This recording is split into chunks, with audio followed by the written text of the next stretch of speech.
Hello students, today I'm bringing you a video where I go over your responses to assignment number 3. Who are they? So that means that we are looking once more at those keys. And here's an image for you, just in case you want to refer to this quickly as we go through the video, you can click back. Let's start with a few of the observations that people had. First, most people pointed out just a list of things. There's a lanyard, there are 4 keys on it. Some people pointed out that there were 2 keys on a separate ring, and nearly everyone noted that there are no other objects. They pointed out specifically that there are no other things on this key ring or in this image. More specifically, people dug into the lanyard and pointed out that it says Dota 2. A few people said that the lanyard said N Dota, and they had different reasons for that. Some people, not too many, pointed out that the lanyard has a tarnished clasp. Of the 4 keys, there were varying ideas for what these keys were for. Let's start with this lanyard though, the tarnished Dota 2 lanyard. People who correctly pointed out that it says Dota 2 and not N Dota picked out this person as a video game player, someone who specifically plays PC games, which made a lot of people assume that we're looking for a youngish male. Over half of the assignments that I looked at picked out the person as male due solely to this Dota 2 fact. A lot of people also said that our subject has a computer-related job because of the fact that they play video games, which I have found pretty interesting. The fact that it's tarnished means that this person has probably had the lanyard for a while, people said, and that they don't clean or care for their keys. And some people pointed out that these lanyards are given out at gaming conventions or gaming tournaments, sometimes given out to people who are competitors. One person found out that you can buy a lanyard just like this online. I forget what the price was, but it's more than I would be willing to spend on it at any rate. But you can buy these things online. So these were some observations and also some analysis that people had based on these things. Other things. Let's take a look at the keys. There was one key that people said was either a house or apartment key. Nearly everyone pointed this out. A lot of people said that the key with the black plastic on the end of it was a car key, and they said it was an old car because the key doesn't have any buttons, it's not retractable, it's not just a fob, things like that.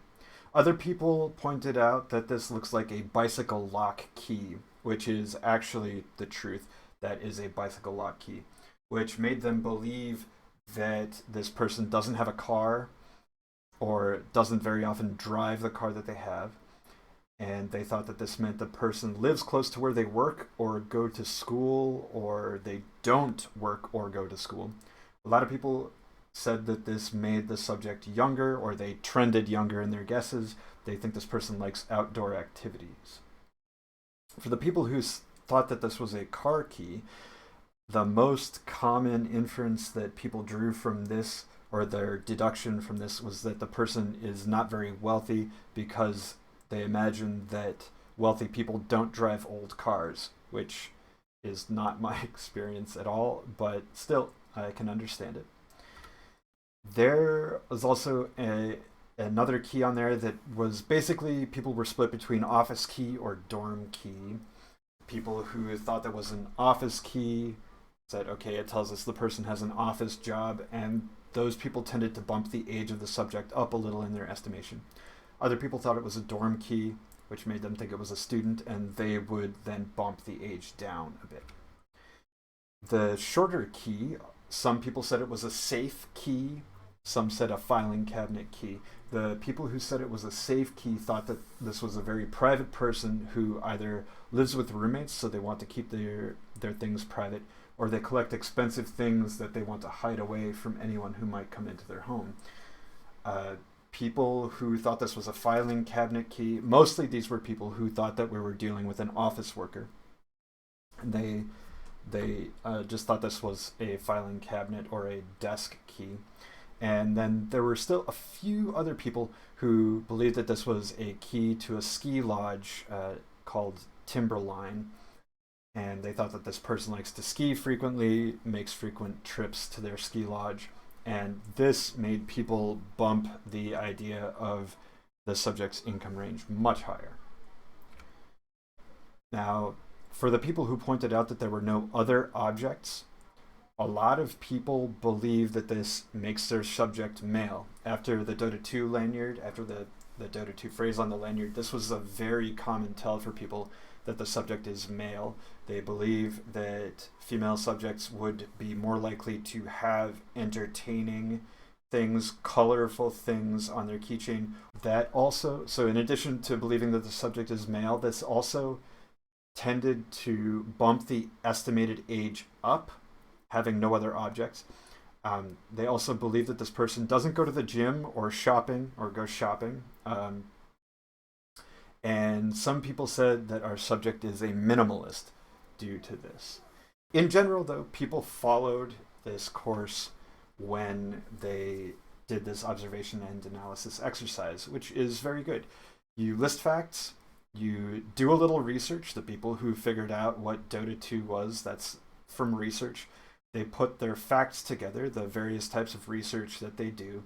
They put those together. They draw some conclusions. They put the conclusions together, and they try to analyze that further to decipher more about the individual. And then they put everything together to form a sort of coherent picture. And most people were really good about talking about the things that they found extremely likely to less likely to possible. Most people were very good about that. So this was hopefully a fun exercise, and hopefully you can use this same sort of order of events for assignment number 4.